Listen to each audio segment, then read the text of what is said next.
And hello and welcome to all the online Eurovision fans. I know we have viewers from all over the world, not just Europe. We actually have viewers all the way to Australia. So welcome and thank you so much for watching.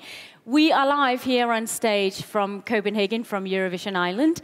And right now we have the common Linnets from the Netherlands with us. Welcome. Thank you so much. Welcome. Now, you have completed your first rehearsal a few hours ago. Mm-hmm. How did it go? Really well, actually. Yeah, very smooth, and the sound was good, and we enjoyed ourselves. Yeah, everybody knows what he's doing, so that makes it easy for us. You know, we have to do a song that's like 3 minutes, and we have the whole thing in our heads, how it should look and how it should be, and we came very close. Yeah, so reality matches your idea of your stage performance. Mostly. So do you feel like you have a lot you need to adjust? Couple things. A couple of small things, yeah.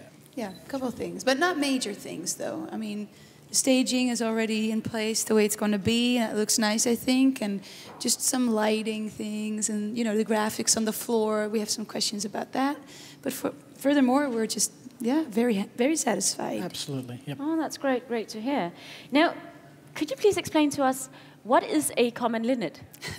It's a little songbird, actually. So, well, that's very appropriate, isn't it? Yeah, the linnet is a bird that is originally from where we're from. Oh. You know, the area where we grew up. It's a regional bird. Yeah, that's there's right. it's called the linnet, and it lives there. Nice. And it sounds beautiful. It's a little... I'm sure it does. Listen, we are mixing it up with a little bit of questions from Twitter. We are operating under the hashtag #AskEurovision. You can ask the artist questions.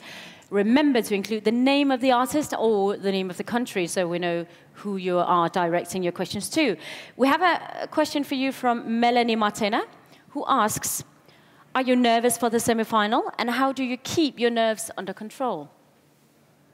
Well, that's not a question for Waylon because he's never nervous. Really? I don't even know how to write nervous. No, it's not. And I sometimes don't have a on and off button for my nerves. So right now I'm still very relaxed and everything's fine and dandy. But it might be that when we walk on that stage, or you know, when that intro tune comes on, that all of a sudden I'm like. But I don't hope it's going to happen, but it might. You never know. But you're both very experienced, so surely you can draw on that. Yeah. It won't interfere with our performance. I love being on stage. It's the best place there is for me. So really, good. Yeah, I feel very good on stage. That's fortunate. We have a question for you, Waylon, from. Well, I can't see the name anyway, but the person wants to know. How many hats does Waylon have? Let me see. I think about 7. All different colors, or are they similar? They're all black, but they're different in size and shape. Good. Good, with a bit of a variety. And there's a person called Ninke who's asking, are you going to make a movie about Tukkerville? And she sends her love. But can you please explain what is Tukkerville? Tukkerville is a festival in the part of Holland, in Enschede, and there's a big soccer arena right there from the soccer team FC Twente. So we have a big connection to that area, of course, since that's where we were both from. We're playing the 21st of June. We're participating in this festival as the Common Linnets, and it will be basically because, of course, we're a duo that, you know, we made a record together, and then we got asked to do the song festival. But it's not like we already have like 4 or 5 records out and all that stuff. So it'll be a one and only performance. It'll be quite unique, actually. Well, listen, you two have known each other since you were teenagers, is that correct? Yep. So can you describe the collaboration you have? Well, I think I've known Ilse since I was 12, and she was 14 or something. And first time I saw her, I was like, she's the best singer in the Netherlands when it comes to country music, because that's what we love, that's what we grew up on. And so we both made our careers, you know, and now after 22 years, We Somewhat. finally. Counting. Down on the numbers. That mister. makes us old, right? Shit. No one's counting. But no, but we finally collaborated and made a beautiful album, you know, and participating in the Eurovision Song Contest is just amazing. Yeah, let's address that, because Ilse, you have been one of the most famous and popular artists in the Netherlands for many years. So what about the Eurovision Song Contest makes it interesting for you to take part in? Of course, it's an international stage, and besides Holland and the States, where I went to a lot to create my records, there's not been a lot going on internationally. Not that that's the big motivation to do this. I really want to represent my country, and I think this is the most. You know, if you're an athlete, you get to. If you're really good, you get to represent your country. You know, but in music, of course, music is not something you can measure. It has to do with the heart and with emotion. So it's hard, you know, to make a contest out of it. But this is the only way for us to represent our country, and that makes me very, very proud that I can be in that position right now and have a platform like this to introduce country music, which we love. So it's a blessing. And Waylon, you're no stranger to television music competitions, are you? You were in the Netherlands Got Talent in 2008, which was, I guess, your big breakthrough. What did you learn from that experience that you can use here? Always be yourself. Be who you are. Don't change for the cameras. Don't change for anything or any competition. Just do whatever your heart tells you to do, and stick with your plan. Wow, those are really good points. Really good points. Now, I think we have a question from the audience. We'll begin here with the gentleman in the white shirt. We have a microphone coming. Yeah, goedemiddag. Goedemiddag. Ik ben Simon. I'm from Poland, not Holland. Sometimes people Poland. mix Poland. up. Okay, first of all, congratulations for very high quality song. I really like it. Thank you. Do you think that you could come here without Anouk's success?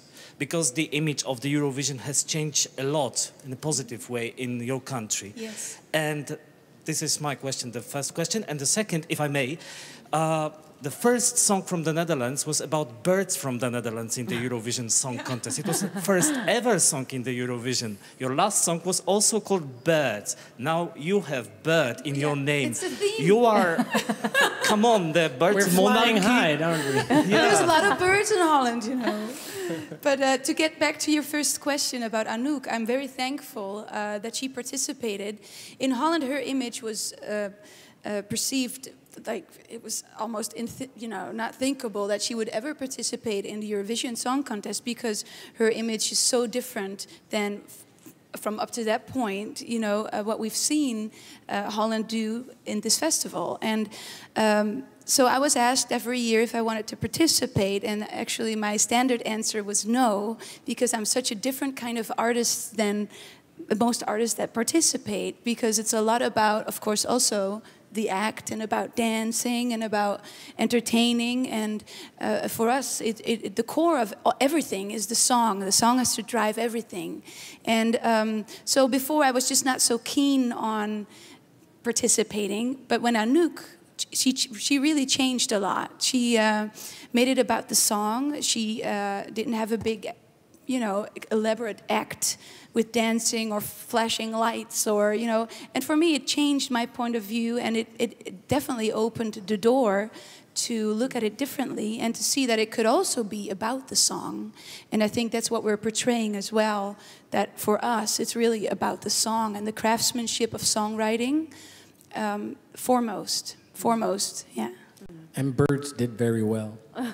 Yeah. So we stick with the birds. We stick with birds. Yeah. Gentleman in the blue shirt.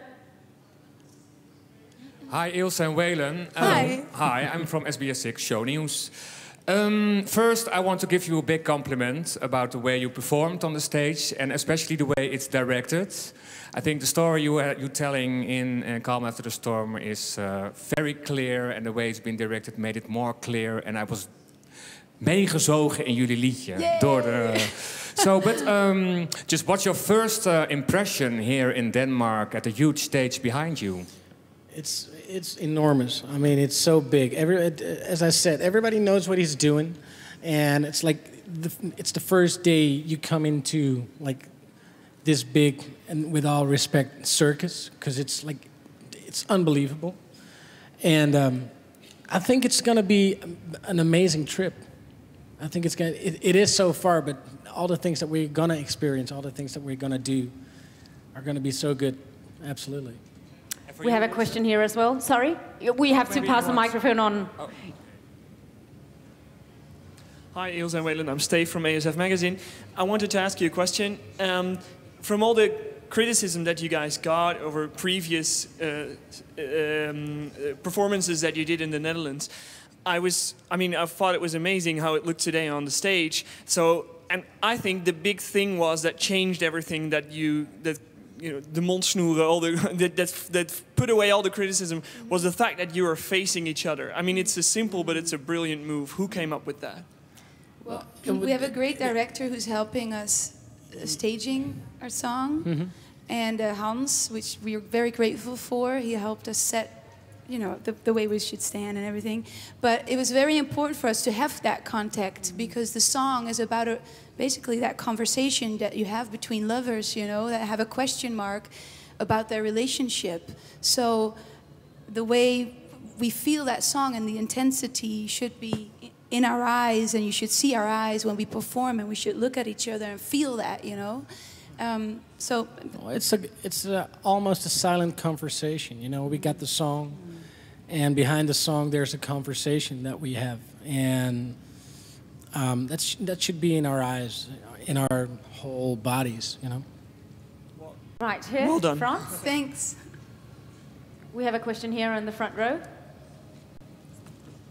Microphone on the way. Hello, my name is Farouk. I'm from the French magazine of Eurovision. My question is about the qualification for the final. In the last 10 years, Netherlands have been just 2 times in the final. And do you have pressure because Netherlands? It's going to be the 3rd time this year. Okay, you don't have the pressure. Good plan. Good plan. But we don't feel any pressure. I don't feel any pressure in that regard. That, I think you got to stay true to who you are and perform the best you can on that day. And the rest is basically, it's up to the people, The emotion has to translate. And if that works, then I think we'll have a good chance. We have time for one last question. Yes, Alistair? A microphone for Australia. Representing Australia. Hi guys, Alistair Birch from SBS Radio in Australia. My question is for you, Waylon. Can you tell us about the influence of Waylon Jennings on your music, and did you ever meet him? Do you have a couple of hours? Whole day? No. Well, the first, when I was a little boy, when I was like 6 years old, I wanted to play music. And I listened to Michael Jackson, I listened to everything that was on the radio, but it was too difficult to play. It was just too hard to get all the chords, all the dance moves, all the singing, whatever. And then I heard Waylon Jennings, and it just, my whole world changed. And then, it was 3 chords, and I could play a guitar to it, and I could sing to it, and I could understand what he was singing. And so I probably had all his records and could sing all of his songs. And when I was like 20 years, he called me up in the middle of the night. He said, "Hi, I'm Waylon Jennings." And I said, "Yeah, right." And he said, "Hi, I'm Waylon Jennings." And then I started to listen, and he said, "I want you to come over to Nashville and to play with me on tour." So a week later, I was in Nashville at his house with his family, with his people, with his band, playing my music. And so he's the biggest influence on me as a person, but also as an artist, but it's not that I want to play his music or be like him, it's just the way that he was as a human being, as an artist. That's what I pursue. That's what I want to be. Wow, what a crazy and also inspirational story. Thanks for that. Thank you. Actually, our time is up already. Time flies.